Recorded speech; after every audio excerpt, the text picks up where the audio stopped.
अब हम कुछ क्वेश्चंस देखेंगे इस चैप्टर में। और पहला क्वेश्चन जो है हमारे पास वो है calculate mass of one atom of silver. Atomic mass of silver is 108 ग्राम। हमें बताना है एक एटम जो होगा ना सिल्वर का इस सिल्वर का एक एटम अगर मैं आपको दूंगा तो और बताऊंगा इसका मास कितना होगा, मुझे इसका बताओ कितना मास है केजी के, ये ग्राम्स के हिसाब से, ग्राम्स के हिसाब से। तो ये क्वेश्चन है। तो छोड़िए इस क्वेश्चन को अब मुझे बताइए वन मोल जो होगा ना सिल्वर का, 1 मोल ऑफ सिल्वर जो है उसका कितना वेट होगा कि ग्राम्स के हिसाब से। तो आप बोलोगे 108 ग्राम्स, क्यों? क्योंकि एटॉमिक मास जो है ना, किसी भी सब्सटेंस का जो एटॉमिक मास होता है उसको जब हम ग्राम्स के हिसाब से लिखते हैं तो वो मास निकलता है उसकी 1 मोल का, वो बन जाता है उसकी 1 मोल का मास। समझ आ गया? तो 1 मोल सिल्वर जो है ना उसका वेट कितना होगा ग्राम्स के हिसाब से, जितना सिल्वर का एटॉमिक मास है उसी को ग्राम ऐड करना है, बस वही होगा। मैंने पहले ही बताया। तो 1 mole of silver will way 108 grams. 108 यहाँ से आ गया। ठीक, नेक्स्ट। अब 1 मोल जो है, देखिए 1 मोल सिल्वर में कितने एटम्स होंगे? 1 मोल किसी भी सबस्टेंस का जो होता है उसमें कितने एटम्स होते हैं? 6.022 इंटू 10 पावर 23 एटम्स जो होंगे वो होंगे एटम्स ऑफ किसके? Ag सिल्वर के। किसमें? 1 मोल में। तो इसका मतलब ये है ना फिर कि इतने एटम्स जो है 1 मोल का इतना वेट है, तो इसका मतलब है कि इतने ग्राम्स में शाबाश कितने एटम्स हैं फिर ये, या मैं कह सकता हूँ ये वेट जो है ना 108 ग्राम, ये फिर इतने एटम्स का है कि नहीं। तो 6.022 इन 10 पावर 23 एटम्स ऑफ सिल्वर का इतना वेट है 108 ग्राम। लेकिन हमें इतने एटम्स का थोड़ी बताना है, हमें एक एटम का बताना है। तो यहाँ से फिर कैलकुलेशन करो। चलिए मैं अगर इसमें एक मल्टीप्लाई 1 मल्टीप्लाई करता हूँ तो कोई फ़र्क पड़ेगा नहीं, क्योंकि 1 मल्टीप्लाई करने से कोई फ़र्क ही नहीं पड़ता। ठीक है फिर, तो इस चीज़ को 6.022 इन 10 पावर 23 को मैं यहाँ ले आ जाता हूँ। क्यों? क्योंकि मुझे एक एटम ऑफ सिल्वर का निकालना है वेट। यहाँ पर कितना है मेरे, क्या निकला है? 6.02 इन 10 पावर 23 एटम्स का वेट यहाँ पर है, मुझे एक का निकालना है। तो एक का कैसे निकालूं? मैं यहाँ पर 1 इन जो है इंट्रोड्यूस करूँगा, क्योंकि इससे फ़र्क नहीं पड़ेगा। इस चीज़ को यहाँ ले आता हूँ तो यहाँ पर बनेगा 1 एटम ऑफ सिल्वर जो है, 1 एटम ऑफ सिल्वर उसका वेट क्या होगा? 108G divided by 6.022 into 10 power 23। इसको इससे सिंप्लीफाई करेंगे तो वहाँ से हमें आंसर मिलेगा। समझ आ गया? तो इसको हम देखेंगे। Atomic mass of silver is 108 U. We can say that mass of 1 mole of silver is 108 ग्राम, है कि नहीं? एटॉमिक मास को ग्राम में कन्वर्ट करो वही उसके 1 मोल का होता है, मैंने पहले बताया। The number of atoms of silver in 1 mole, 1 mole silver में कितने एटम्स होंगे? 6.022 10 पावर 23 सिल्वर एटम्स। तो उसका मतलब क्या है फिर? इसका मतलब है कि 6.022 10 पावर 23 एटम्स का मास होगा किसके बराबर? 108G, क्योंकि 1 मोल का इतना वज़न है, 1 मोल में इतने एटम्स होंगे तो इतने एटम्स का इतना वज़न होगा। ठीक, अब मास ऑफ 1 एटम क्या कैसे निकलेंगे? 108 डिवाइडेड बाई 6.02 इन 10 पावर 23। समझ आ गया? तो यह यहाँ से निकल के आता है 1.79 इंटू 10 पावर -20, ये पावर में है 10 टू द पावर -22 ग्राम्स। तो ये है इसका आंसर। नेक्स्ट क्या है? Calculate mass of 1 molecule of CO2। ये भी सेम, ये भी मोल का ही है। आपको मास निकालना है किसका? 1 मॉलिक्यूल कार्बन डाइऑक्साइड का मास निकालना है। समझ आ गया? तो पहले मैं निकालूंगा 1 मोल कार्बन डाइऑक्साइड जो है उसका मास कितना है, फिर वहाँ से निकालेंगे। तो 1 मोल जो है ना, 1 मोल कार्बन डाइऑक्साइड का मास, 1 मोल, तो 1 मोल कार्बन डाइऑक्साइड का जो मास होगा वो कितना होगा? वो होगा इस कार्बन डाइऑक्साइड का जितना अपना मॉलिक्यूलर मास होगा, क्योंकि ये एटम नहीं, इसका एटॉमिक मास थोड़ी होगा, ये तो मॉलिक्यूल है, इसका मॉलिक्यूलर मास होगा। तो पहले इसका मॉलिक्यूलर मास निकालिए। इस मॉलिक्यूल का मॉलिक्यूलर मास कितना होगा इन टर्म्स ऑफ U? ये बना है 1 कार्बन और 2 ऑक्सीजन का, तो इसका वज़न भी इन्हीं की वजह से होगा। एक कार्बन का एटॉमिक वेट कितना होता है? 12 U। एक ऑक्सीजन का 16 U, इस ऑक्सीजन का भी 16। तो टोटल इसका मास कितना होगा? 12 + 16 + 16 दैट इज़ 44 U। तो इसका कितना मास है 44 U इसका मॉलिक्यूलर मास है। और इसके एक मोल का कितना मास होगा अब ग्राम्स में 44 G। समझ आ गया। तो यहाँ पर मैं लिखूँगा 44 G। तो 1 मोल ऑफ कार्बन डाइऑक्साइड जो है उसका मास होगा 44 G। ठीक। लेकिन एक मोल 1 मोल ऑफ कार्बन डाइऑक्साइड जो होगा इसमें कितने होंगे कार्बन डाइऑक्साइड के मॉलिक्यूल, क्योंकि कार्बन से मॉलिक्यूल है। 1 mole of carbon dioxide contains Avogadro number of carbon dioxide molecule 6.022 into 10⁻23 CO2 molecules. तो एक मोल का इतना वज़न है और एक मोल में इतने मॉलिक्यूल्स हैं, तो उसका मतलब है 44 ग्राम जो है ये एक्चुअली इतने मॉलिक्यूल्स का वज़न है कि नहीं। 44 ग्राम में इतने मॉलिक्यूल्स हैं ना, 44 ग्राम जो है एक मोल होता है, एक मोल में इतने मॉलिक्यूल्स, तो 44 ग्राम में कितने मॉलिक्यूल्स हैं इतने। तो 6.022 इंटू 10⁻23 कार्बन डाइऑक्साइड मॉलिक्यूल्स का वज़न क्या है फिर 44 ग्राम है कि नहीं। ये वज़न इतने मॉलिक्यूल्स का है जो एक मोल में होते हैं। लेकिन हमें कितना क्या निकाल एक मॉलिक्यूल का निकालना है। फिर से वही करेंगे, फिर से वही। तो कैसे निकालेंगे, इतने का इतना होता है तो 1 का कितना होगा 44 डिवाइड बाई दिस। या आप सिंपल जो है इक्वेशंस की मदद ले सकते हो। मैं यहाँ से मल्टीप्लाई करूँगा 1, यहाँ से भी मल्टीप्लाई करूँगा 1, क्योंकि इक्वेशन है कोई फ़र्क नहीं पड़ेगा। अब क्योंकि मुझे 1 ही चाहिए था ना, इसीलिए मैंने 1 ही खुद यहाँ पर लिया है। इसको यहाँ लेते हैं क्योंकि ये तो मुझे ज़रूरत नहीं, इतनी मॉलिक्यूल्स का तो ज़रूरत नहीं, एक ही का ज़रूरत है। तो 1 कार्बन डाइऑक्साइड मॉलिक्यूल जो है उसका वो वज़न कितना है 44 इंटू 1 डिवाइडेड बाई 6.022 इंटू 10⁻23। यहाँ से आप सिंपलीफाई करके आंसर ले सकते हो। ये चीज़ें जो है ना ये आप खुद भी सिंपलीफाई कर सकते हो, ये डिपेंड करता है आपका मैथमेटिक्स कैसा है। ठीक, चलिए तो इसको हम देखेंगे। यहाँ पर molar mass of carbon dioxide जो है वो क्या है 44, वो हमने अभी निकाला। एक कार्बन का वज़न और 2 ऑक्सीजन का एटॉमिक मास 44। इसका मतलब है 1 mole of carbon dioxide contains इतने कार्बन डाइऑक्साइड यूनिट्स मॉलिक्यूल्स। ठीक। और 1 मोल कार्बन डाइऑक्साइड जो है ना उसका वज़न कितना होता है 44 ग्राम। उसका मतलब 44 ग्राम में इतने मॉलिक्यूल्स होंगे फिर। और यहाँ से 44 डिवाइड बाई ये करके इस का आंसर मिलेगा 7.3 10⁻23 ग्राम्स। ठीक। अब नेक्स्ट क्वेश्चन देखते हैं। नेक्स्ट क्वेश्चन है which of the following has maximum number of molecules. इनमें इस क्वेश्चन में कुछ यहाँ पर हमें ऑप्शंस मिले हैं ABCD। इन 4 में से हमें बताना है कि सबसे ज़्यादा मॉलिक्यूल्स किस में होंगे, किस में होंगे। तो ये भी इजी है। क्यों, क्योंकि हम देखेंगे इसमें पहले ये कितने मोल्स हैं, ये कितने मोल्स हैं, ये कितने मोल्स हैं, ये कितने। जिसके जितने मोल्स होंगे ज़्यादा उतने उसके मॉलिक्यूल्स भी ज़्यादा होंगे। ठीक है। जैसे मैं यहाँ पर देखूँगा, मैं पहले निकालूँगा ए पार्ट जो है A part carbon dioxide number of moles of carbon dioxide, number of moles of carbon dioxide. Carbon dioxide के कितने मोल्स हैं, क्योंकि मोल से मैं इसको इजीली कर सकता हूँ। फिर नंबर ऑफ मोल्स जब हम निकालते हैं, मैंने एक फार्मूला दी थी, अगर मास के हिसाब से आपको दी गई हो चीज़ें तो नंबर ऑफ मोल्स कैसे निकलता है। नंबर ऑफ मोल्स किसी भी चीज़ के हम निकालते हैं गिवन मास, क्योंकि मास चीज़ें जो है वहाँ से गिवन मास के हिसाब से दिए गए, given mass divided by molar mass.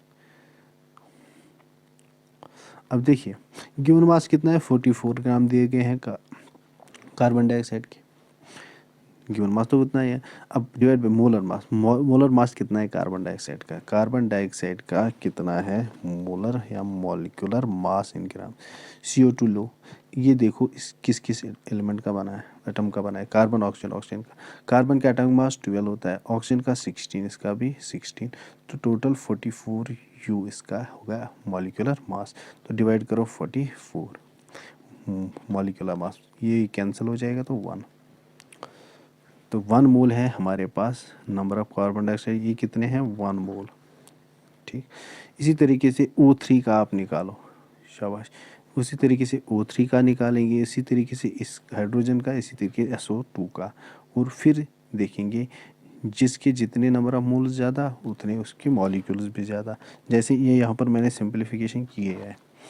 Number of moles हम कैसे निकाल सकते हैं जब मास दिया गया हो, given mass by molar mass. अब number of moles of carbon dioxide निकालेंगे, 44 गिवन मास है डिवाइड बाय मोलिकुलर मास जो है, मोलर मास जो है कार्बन डाइऑक्साइड का वो भी 44 ही है। ठीक, तो ये अभी हमने देखा तो टोटल कितने मोल्स हैं कार्बन डाइऑक्साइड के, 1। इसी तरीके से O3 के मोल निकालेंगे, गिवन मास क्या है 48, मोलर मास भी क्या है 48। क्यों? क्योंकि O3 जो है वो 3 ऑक्सीजन का बना है, 3। एक ऑक्सीजन का मास होता है 16, तो इसका भी 16, इसका भी 16 प्लस 16 प्लस 16 क्या होता है 48। 48 U इसका मोलिकुलर मास है, मोलिकुलर मास। अब इसी मोलिकुलर मास को मैं मोलर मास में कैसे कन्वर्ट करता हूँ, U के बदले G लिखूँगा तो ये मोलर मास होगा, तो 48। तो यहाँ से भी 48 डिवाइड बाई 48 1 मोल। ठीक, number of moles of H2 कैसे निकालेंगे, गिवन मास ऑफ H2 क्या है 8 ग्राम, मोलर मास ऑफ H2 किन का बना है, 2 हाइड्रोजन का। एक हाइड्रोजन का एटॉमिक मास होता है 1 U, इसका भी 1 U, तो टोटल इसमें 2 है, 2 की वजह से कितना मास होगा 2 U। U के बजाय जब मैं G लिखूंगा तो ये होगा, ये है एटॉमिक, ये मॉलिक्यूलर मास, ये कहलाता है मोलर मास। ठीक है, ग्राम्स के हिसाब से जब हम एटॉमिक या मॉलिक्यूलर मास को लेते हैं उसी को मोलर मास कहते हैं। ठीक, तो 8 डिवाइडेड बाई 2 दैट इज 4, 2 4। ठीक, अब SO2 का निकालेंगे। SO2 जो है ना, ये कितना दिया गया है, गिवन मास कितना है SO2 का 64 ग्राम, डिवाइड बाई इसका मोलर मास SO2 का। SO2 किसका बना है, एक सल्फर और 2 ऑक्सीजन का। ठीक, अब एक ऑक्सीजन का 16 होता है, इसका भी क्या होगा 16, सल्फर का 32 होता है, तो टोटल क्या है 16 16 32 32 प्लस 32 64 U इसका मॉलिक्यूलर मास है, क्योंकि सल्फर मॉलिक्यूल है, 3 एटम्स का बना है। तो 64 इसका मॉलिक्यूलर मास है। मॉलिक्यूलर मास को मोलर मास में कन्वर्ट करेंगे तो 64 G, तो 64 डिवाइड बाई 64 इज़ 1। देखिए, अब यहाँ पर इसका 1 मोल दिया गया है, इसका भी 1 मोल दिया गया है, इसके 4 मोल्स दिए गए हैं, इसके 1 मोल। अब हमको पता है, देखिए हमको ये चीज़ें पता है अब, क्यों? क्योंकि हमें पता है 1 मोल कार्बन डाइऑक्साइड में कितने कार्बन डाइऑक्साइड मॉलिक्यूल्स होंगे, 6.022 इंटू 10⁻23 CO2 मॉलिक्यूल्स। क्योंकि 1 मोल किसी भी चीज़ का जब हो तो इसमें एवोगैड्रो नंबर ऑफ चीज़ें होती है। 1 मोल ऑफ O3, देखिए 1 मोल ऑफ O3 है तो इसमें भी 6.022 इंटू 10⁻23 O3 मॉलिक्यूल्स होंगे, है कि नहीं। 4 मोल में कितने होंगे, देखिए 1 मोल हाइड्रोजन में 6.022 इंटू 10⁻23 H2 मॉलिक्यूल्स होंगे, है कि नहीं। लेकिन यहाँ पर कितने मोल है 4, तो मल्टीप्लाई 4 करना है ना आपको। 1 मोल में इतने हैं तो 4 मोल में कितने होंगे 4 इंटू, तो वो कितना है 4 6 24। मैं अप्रॉक्सीमेट लेता हूँ, ये डेसिमल में कैलकुलेट नहीं करूँगा। 24 इंटू 10⁻23, है कि नहीं। तो 1 मोल SO3 का 1 मोल है तो इसमें भी 6.022 इंटू 10⁻23 SO2 मॉलिक्यूल्स होंगे। तो सबसे ज़्यादा अब किस में होंगे, हाइड्रोजन के। जिसके मोल ज़्यादा उसके मॉलिक्यूल्स भी ज़्यादा। समझ आ गया, सबके 6 इंटू 10⁻23 है, इसकी 24 इंटू 10⁻23। तो more number of moles, more will be the number of molecules. 8 gram of H2 will contain more number of molecules. अब नेक्स्ट जो क्वेश्चन है हमारे पास वो है calculate number of molecules in 34 gram ammonia. 34 gram ammonia अगर आपके पास है, एक कंटेनर है आपके पास, इसमें 34 ग्राम अमोनिया है, आपको बताना है कि इसमें अमोनिया के कितने मॉलिक्यूल्स होंगे, इसमें अमोनिया के कितने मॉलिक्यूल। तो मैंने पहले ही बताया था, ये चीज़ें हम प्रैक्टिकली जो है बहुत मुश्किल है, ये किससे करते हैं, मोल से। कितने मॉलिक्यूल्स होंगे ये थोड़ी गिन सकते हैं, मोल लगाएं ये कंसेप्ट। तो इस चीज़ को आप रखिए। आप बताइए मुझे पहले कि 34 ग्राम जो है अमोनिया का इस कंटेनर में, इसमें ये कितने मोल्स होंगे, ये अमोनिया के कितने मोल्स होंगे, वो हम कैलकुलेट करेंगे। जब आपको ये फाइंड करना है ना, मॉलिक्यूल्स कितने हैं, ये एटम्स कितने हैं, एक एटम का कितना मास हो, तो मोल जो है वो कंसेप्ट यूज़ करो। मुझे बताओ नंबर ऑफ मोल्स कितने होंगे, number of moles of ammonia कितने होंगे किस में, पहले इस कंटेनर में 34 ग्राम में। तो नंबर ऑफ मोल्स कैसे निकालते हैं, जब मास दिया गया हो, गिवन मास बाय मोलर मास, है कि नहीं। तो गिवन जो मास है वो कितना है, वो दिया गया है 34 ग्राम। अब मोलर मास कितना है इसी चीज़ का, अमोनिया का, वो हम निकालेंगे। अमोनिया बना है 1 नाइट्रोजन और 3 हाइड्रोजन्स का, और इन्हीं की वजह से इसका मास होगा, मॉलिक्यूलर मास, इस मॉलिक्यूल का मास इसी की वजह से होगा। तो इनका इंडिविजुअल मास क्या है, नाइट्रोजन का कितना मास है अपना 14 यू होता है एक नाइट्रोजन का एटॉमिक मास, हाइड्रोजन का 1 यू, इसका भी 1 यू होगा, इसका भी 1 यू। टोटल मास जो इसमें होगा वो होगा due to 1 nitrogen 3 hydrogen, that is 14 plus 14 plus शाबाश 1 plus 1 plus 1, that is 17 u. 14 plus 1 15 16 and, तो टोटल इसमें 17 यू क्या होगा, मॉलिक्यूलर मास। अब इसको मोलर मास में कन्वर्ट करो, 17 जी। यू को जी जब हम लिखते हैं यू के बदले तो वो मोलर मास बन जाता है। मॉलिक्यूलर मास मोलर मास में कन्वर्ट होता है जब यू की जगह जी लिखते हैं। तो मोलर मास कितना है अब अमोनिया का 17 जी। तो नंबर ऑफ मोल्स हम कैसे निकालेंगे, given mass 34 divide by molar mass 17, that is 17 1 17 2। तो कितने मोल्स है आपके पास अमोनिया के, 2। सिंपल। अब हमें ये भी पता है ना, ये भी पता है 1 मोल ऑफ एनी सबस्टेंस, मान लो यहाँ पर अमोनिया, 1 मोल ऑफ अमोनिया में कितने मॉलिक्यूल्स होंगे अमोनिया के, एवोगैड्रो नंबर 6.022 इंटू 10⁻23 मॉली।